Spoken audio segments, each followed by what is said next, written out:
Yes, Madam Chair. Hindi ko rin maintindihan ang ugali ni Senator Risa Ontiveros and I do not appreciate, ano yung sinabi niya? Una po, I note that a huge chunk of the OVP's 2025 operations budget, 1.909 billion pesos, will be used for the delivery of socio-economic programs, such as one medical and burial assistance program.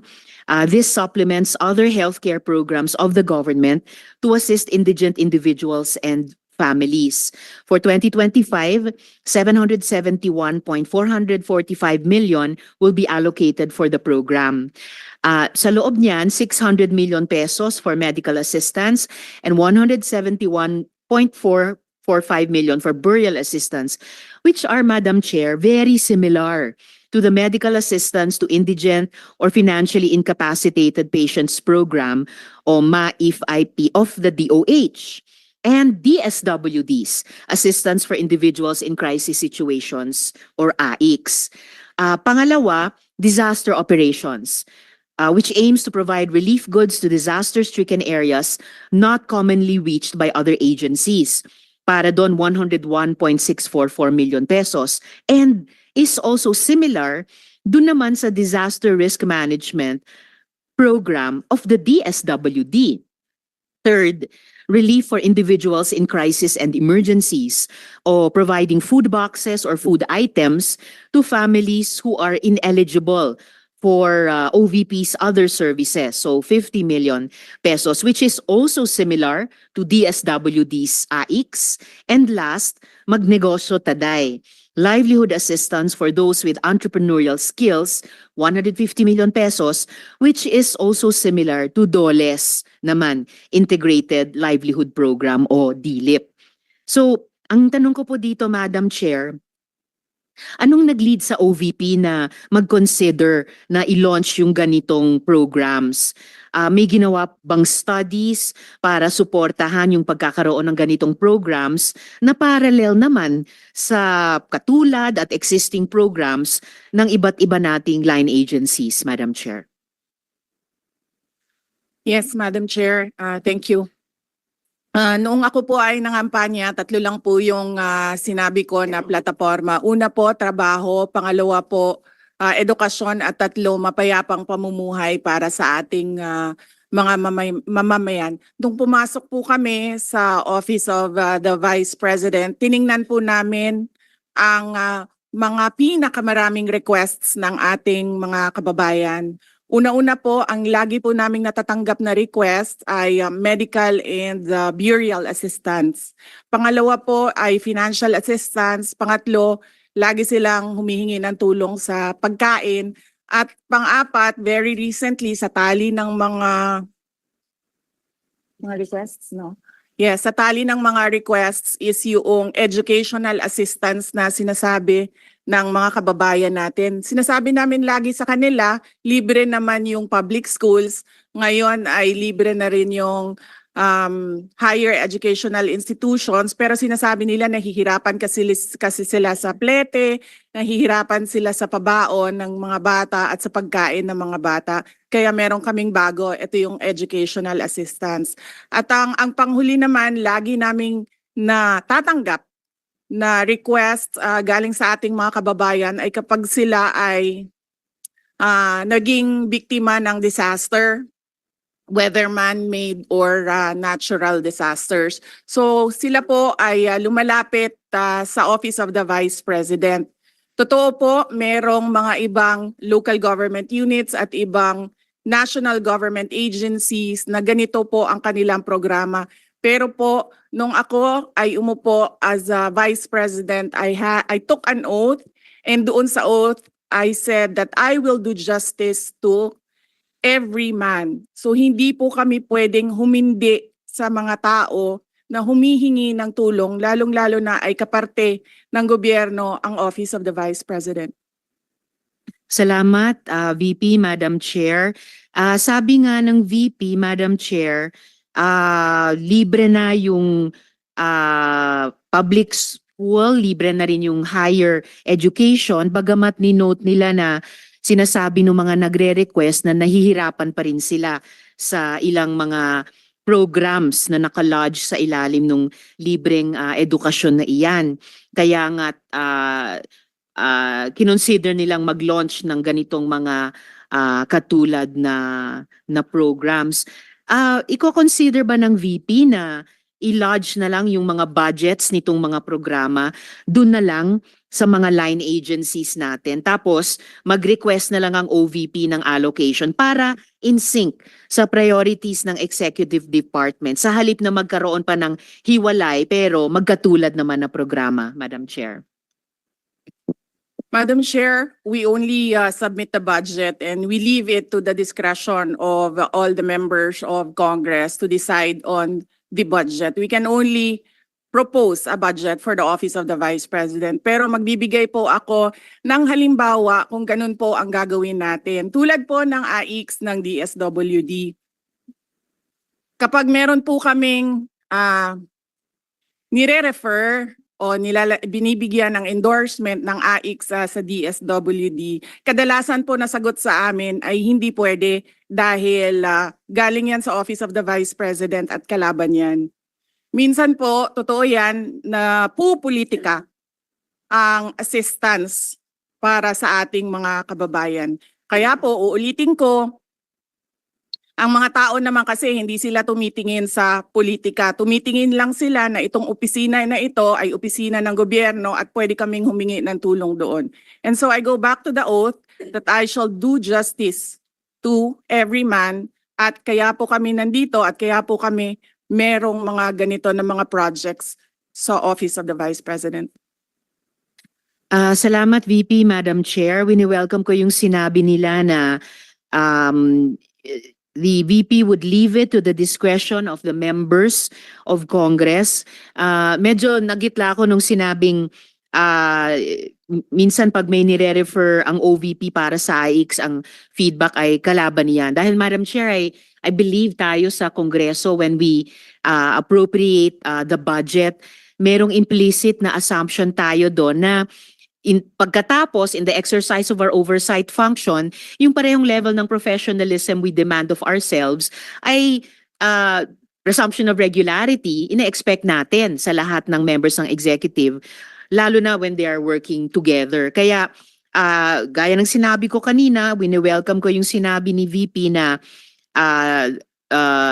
they would leave it to the discretion of the members of Congress, and tayo naman ay hindi tayo bibitaw sa mahigpit nating pag-ensure na these programs be implemented by the appropriate agencies o kahit in collaboration with each other na naaayon talaga sa tamang standards above partisan politics.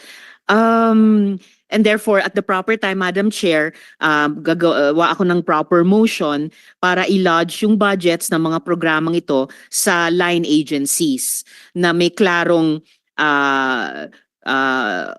opportunity for OVP na mag-request for allocation as for other offices in the executive.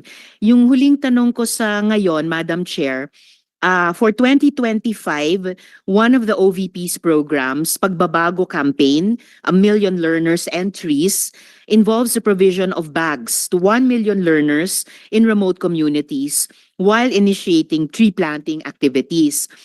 This gets an appropriation of 100 million pesos.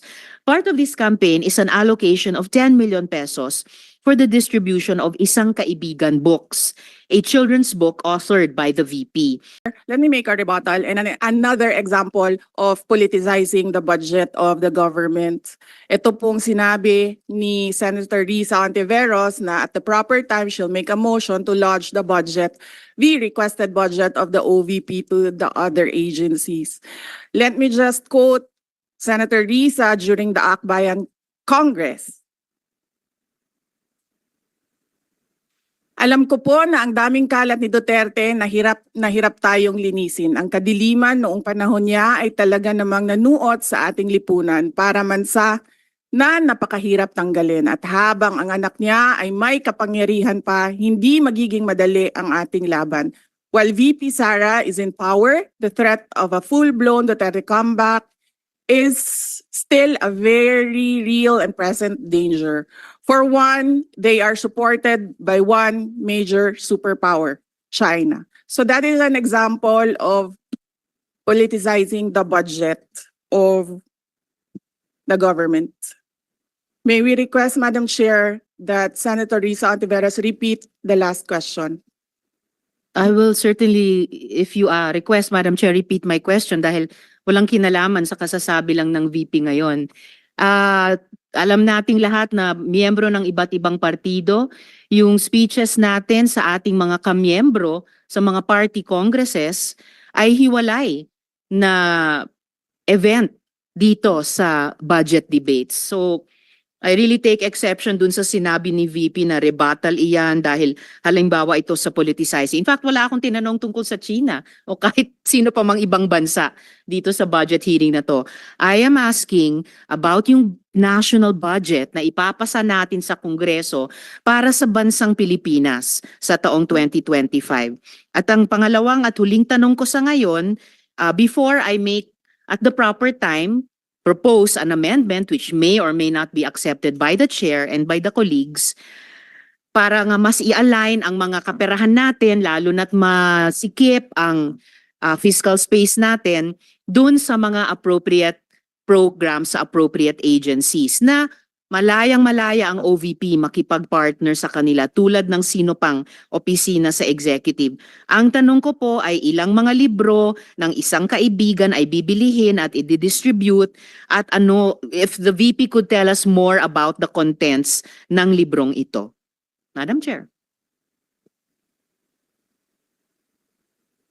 Madam Chair, the book is not for sale. We only pay for the publication of the book. And we will send Senator Ontiveros a copy so that she will know what is the content of the book. Oh, this question is not only for me, Madam Chair, para rin para sa mga kasama dito sa budget hearing. Baka ilang araw pa bago mapadala at mabasa ko, which I certainly will. But I am asking a question bilang isang mambabatas sa head of agency ng isang opisina sa executive dito sa budget hearing na to. Simpleng tanong. Tell us more about the book, isang kaibigan, at ilang kopya nito ang bibilihin ng gobyerno sa halagang 10 milyong piso at i-distribute sa kasama ng mga bags sa 1 million learners sa remote communities. Madam Chair. Madam Chair, this is an example of politicizing the budget hearing through the questions of a senator. Ang problema niya kasi, nakalagay yung pangalan ko doon sa libro. At yung libro na yan, ibibigay namin doon sa mga bata. At yung mga bata na yan, may mga magulang na boboto. At yung pangalan ko ay nagkalat doon sa kung saan man ibibigay yung libro. Madam Chair, we commit to send tomorrow everyone in this room a copy of the book. Madam Chair, hindi ko maintindihan yung ugali ng ating resource person. It is a simple question. Paulit-ulit na this is politicizing. Ang VP ang nagbanggit ng salitang boboto. Wala akong sinabing boboto. I'm simply asking, hindi ko ma-imagine we're making so much trouble, so much fuss about a 10 million peso item na itinatanong ko lang simpleng, what is the book about? At ilang kopya ang bibilihin ng gobyerno sa halagang 10 milyong piso at i-distribute. I don't appreciate this kind of attitude, Madam Chair. Usually, ang resource persons natin ay nagbibigay ng parehong institutional courtesy sa legislature na ibinibigay natin sa executive. I don't appreciate this kind of attitude. Tolentino, do you have Madam Chair? Madam Chair. Yes, Madam Chair. Hindi ko rin maintindihan ang ugali ni Senator Risa Ontiveros. And I do not appreciate, ano yung sinabi niya? I do not appreciate this kind of behavior and attitude. Madam Chair, noong 2016, tumatakbo si Senator Risa Ontiveros na senator, nakailang talo na siya. So, Dalawa, Madam Chair. okay, dalawa. Natatakot siya sa pangatlong talo niya, kaya Pumunta siya sa Davao. Humingi siya ng tulong. Tinulungan siya ng isang kagawad ng Davao na ngayon hindi na siya sinusuportahan.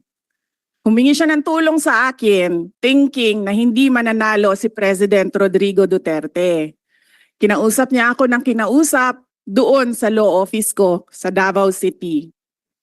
Sabi ko sa kanya, o sige, tutulungan kita. Chinika niya ako ng chinika. Tapos umalis siya. Siyempre, hindi naman siya tumutulong kay Pangulong Duterte. Hindi din totoo yung sinabi ko na tutulungan kita. Tinext niya ako. Pwede ba akong mag-follow up sa hinihingi kong tulong sa boto dyan sa Davao City? So sabi ko sa kanya, okay, sige. So, tinawagan ko at sinabihan ko at pinakiusapan ko ng pinakiusapan si former Congressman Milen Garcia. Sabi ko sa kanya, Kong, tulungan mo ito. Bigyan mo na lang ng ilang barangay mo at ilang mga leaders mo. Ayaw pa siya tulungan ni former Congressman Milen Garcia. Pinakiusapan ko ulit, Kong, please tulungan mo na lang. Nanalo na siya at nung nanalo siya, anong ginawa niya? Siya ang pinakaunang umatake kay President Rodrigo Duterte. Anong tawag sa ugaling ganito? With due respect to our resource persons and also our colleagues, I think this doesn't really, I understand there's history among all of us here, but I think that we should really stick to the budget, and I think this is just being very objective. I would like to ask also, since we're going to be furnished a copy tomorrow, we can look at it and evaluate what the content of the book is. But maybe just a general, we won't ask line by line, ano ba yung libro na yan? But tell me, is it for good manners and right conduct? That's fine. Is it science? Is it history? So maybe just a general one, so we can just answer it. Because I understand that every office will have its own advocacy and initiative. So, but then, I don't think it's also wrong for us to be curious what it is about. So just a general one. Any of the undersecretaries can tell me what the topic of the book is? Is it history? What is it? Madam Chair, the explanation is in the title, Isang Kaibigan. It's about friendship. Okay. Then that's for the record. It's about friendship. Madam Chair, just the last point. Okay. So kung sana ganun yung naging sagot sa simula pa, 'di ba? Napakasimple. Simpleng tanong, dapat simpleng sagot. Nagkwento pa ng kwento na sinabi dati na walang kinalaman sa tanong ko. Just for the record, as a last point, Madam Chair, this is public funds and we're making inquiries about them.